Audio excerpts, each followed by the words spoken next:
This is going to be a video tutorial on how to hyperlink text to a website in Microsoft PowerPoint. I'll be using Office 365 on a desktop PC for this. Let me jump over to PowerPoint here. Okay, I have PowerPoint opened up now.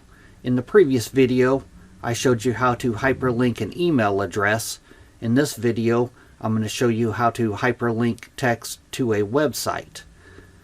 Say that I wanted to hyperlink a website here. I just put google.com here as my website. You could hyperlink it to any website, but I'm just going to use google.com as an example. First thing you need to do is highlight the text that you want to hyperlink. Then you'll go up to the Insert tab and click on it.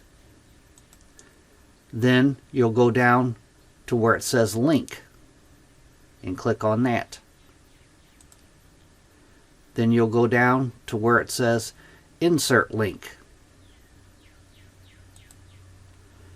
And in this dialog box that opens up here, you want to make sure it's on the pane off to the left hand side is on existing file or web page.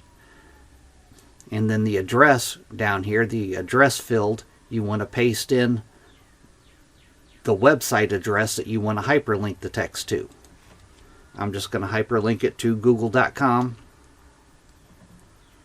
And then all you do is click on OK.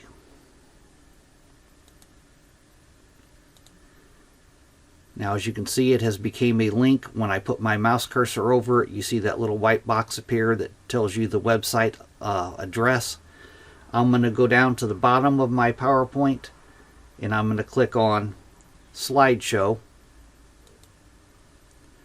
Now when I click on, you can see when I put my mouse cursor over it, it becomes a hand, the mouse cursor does, and when I click on it, it will take me to google.com. And that is how you hyperlink text to a website using Microsoft PowerPoint. Thanks for watching.